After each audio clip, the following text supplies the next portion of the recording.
know, it's incredibly common for highly ambitious people to find themselves totally trapped in this paradox. Oh, absolutely. The classic trap. Right. Like you are pushing harder, working longer hours, and optimizing your calendar down to the absolute minute, but somehow, you still feel like you're constantly falling behind. Yeah, it's a classic system bottleneck. Exactly. You've got the drive, but the underlying systems, like both the digital ones on your laptop and the biological ones inside your head, they're just fundamentally unaligned. I mean, you're generating a tremendous amount of forward momentum, but because your workflows are full of friction and, well, your nervous system is perpetually redlining, that energy doesn't really translate into meaningful output. No, it doesn't. It just translates into exhaustion. Yeah, just complete burnout. And that is exactly why we're so glad you're joining us for this deep dive today. Our mission here is to fundamentally rebuild how you operate from the ground up. Which is a big promise, but we have the tools for it. We really do. We've gathered this fascinating stack of sources for you. We're talking everything from highly technical Notion automation tutorials by creator Dimitri Panici. Great stuff in there, by the way. Oh, incredible. And we're blending that with guides on accelerated learning and then going right into clinical psychology and entrepreneurial mental fitness. It's quite the mess. It is, but we're synthesizing all of this into what we're calling the ultimate optimization toolkit. The goal is to give you actionable, immediate shortcuts to optimize your external workflows, upgrade your internal cognitive software, and regulate your emotional state. And we're keeping it jargon-free. Right, because we really want to focus heavily on the mechanics. We want to look under the hood to understand exactly how and why these specific techniques work. So you can actually use them today. Exactly. Apply them to your own unique environment right now. Okay, let's unpack this, because before we can start optimizing your mind, you kind of have to clear the clutter off your desk first. You have to. You can't think clearly in a mess. Exactly. So we're starting by looking at how to ruthlessly eliminate digital busy work. It's like hiring an invisible, lightning-fast executive assistant who never sleeps. That's a great way to put it. And there is this massive breakthrough happening right now with Notion, specifically looking at Dimitri Panici's YouTube breakdown of their new native webhooks feature. Yeah, the native webhooks are a total game changer. They really are. For anyone building workspaces in Notion, you know that integrating it with other apps used to be a massive headache. You're waiting hours for things to sync.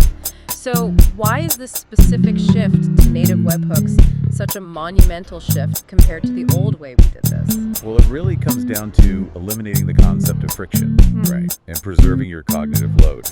Like previously, if you wanted Notion to trigger an action in another app, you had to rely on a method called polling. Polling, right. Yeah, and polling is essentially like, imagine walking down your driveway to check your mailbox every 15 minutes to see if a letter arrived. Just constantly checking. Right. A third-party app would just constantly knock on Notion's door asking, did anything change? Did anything change? So if you checked a box to assign a task, you might literally be waiting hours for that automation to fire. Hoping the system's actually synced up. Exactly. And during those hours, that task is just taking up space in the back of your mind, but you have this open mental loop. Precisely. I mean, it required immense mental bandwidth just to babysit your own tools.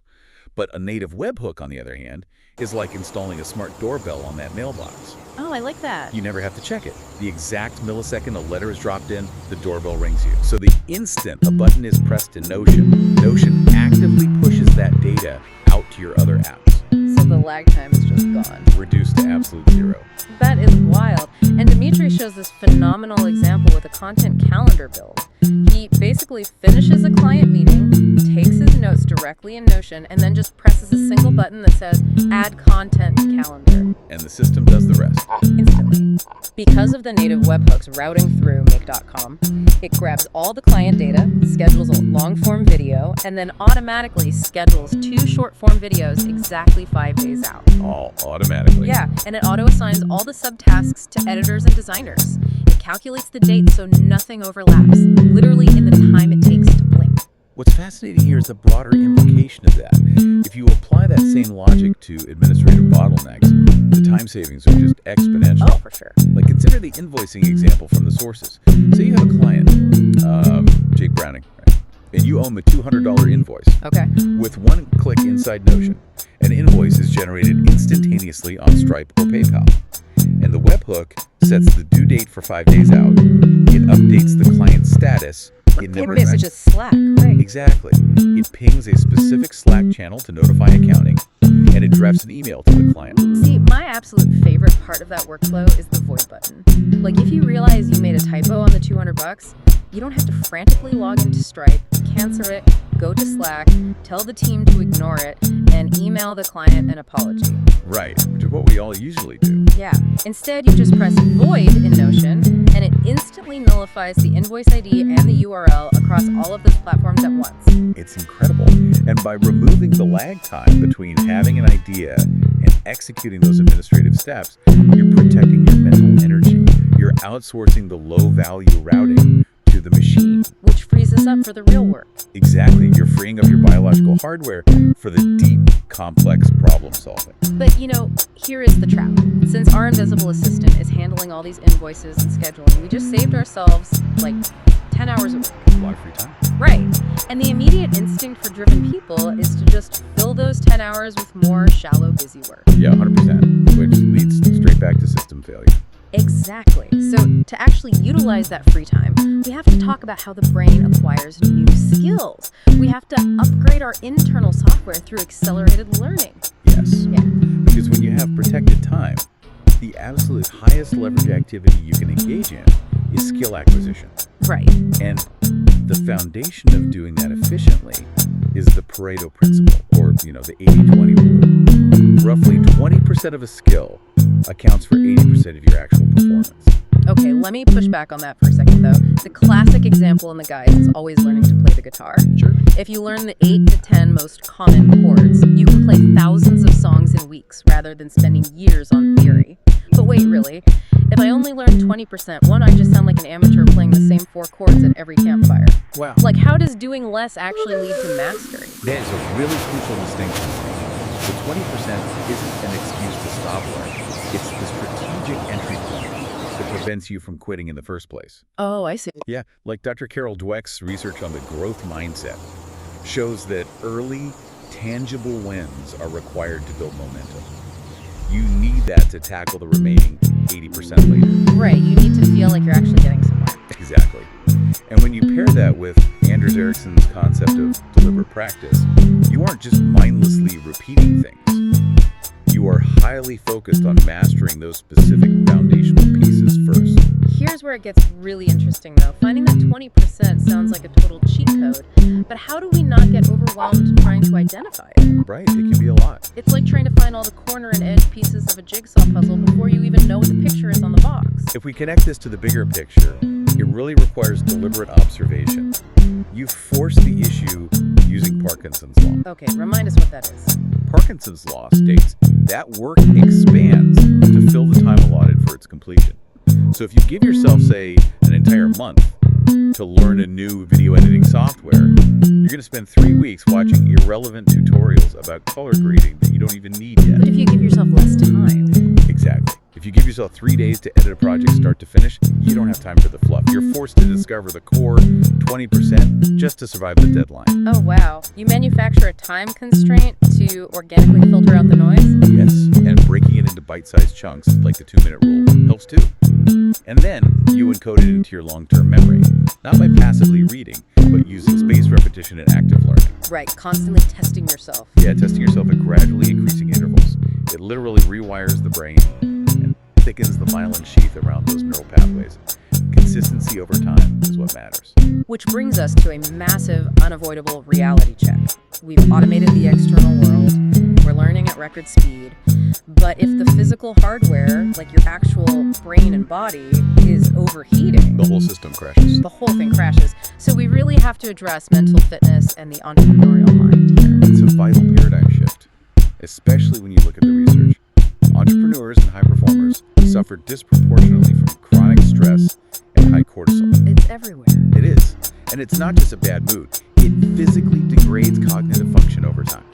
And the best leaders get this, like the example of former LinkedIn CEO Jeff Weiner. He literally schedules dedicated, completely empty reflection time right in the middle of his crazy busy day. Just to let his nervous system reset. Right. But okay, for the listener who isn't a Silicon Valley CEO and doesn't control their whole calendar, how do we practically map this onto our daily lives? Well, we have to look at the why first. Because of neuroplasticity, our brains can be reshaped at any age. It's It's not just about feeling good. It's physically altering the brain to handle an unpredictable environment. Okay, so how do we do that? Shirzad Chamine talks about this in Positive Intelligence. He has these things called PQ reps. They're 10-second exercises you can do anywhere, eyes open or closed. Wait, 10 seconds? What exactly are you doing for 10 seconds? It can't just be deep breathing. No, it's about intense tactile sensory focus, like rubbing your thumb and index finger together so intently that you physically feel the microscopic ridges of your fingerprints. Huh. Why does feeling my fingerprints actually do anything for my stress levels? It's all about blood flow. When you're stressed, your brain's saboteur region, the heart's driving is highly active.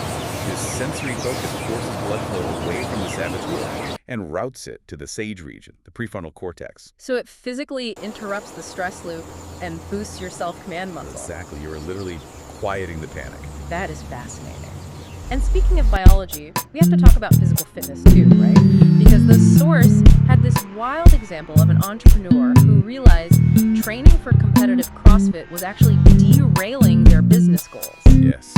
Such a counterintuitive realization. Right. They realized their fitness must be optimized for sustained daily energy, not necessarily to be a world-class athlete, because your central nervous system doesn't know the difference between a heavy deadlift and a failing business. Cortisol is cortisol. If you exhaust yourself in the gym, you don't have the biological reserves for mental output at work. And diet plays into this too. The specifics from the source are great. Blueberries, salmon, walnuts, and even creatine. Creatine is huge for protecting cognitive function. Yeah, it's not just for bodybuilders. It provides direct energy to brain cells. And when you combine all this, you build incredible resilience. Like the story of Sarah, whose first fitness studio went completely bankrupt. A nightmare scenario for any founder. Truly. But because her mental fitness was so strong, she didn't just spiral. She used that failure to actually grow. Or Samantha, the tech founder. Right, she used her mental fitness routines to navigate some pretty catastrophic technical setbacks right before a launch. Exactly. She navigated it with clarity instead of burning out. But, okay, let's be realistic for a second. Mental fitness routines are fantastic for the long term, right? Yes, for building a baseline. But what happens when you experience an acute stress spike right now? Like, the lawsuit hits, the file is lost, your heart is pounding. How do you pull the emergency brake? That is the critical gap.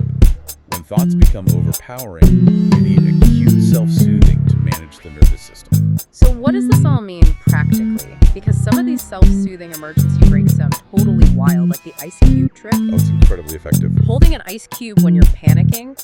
Why does shocking our system with cold actually work to calm us down on a biological level? This raises an important question about our physiology.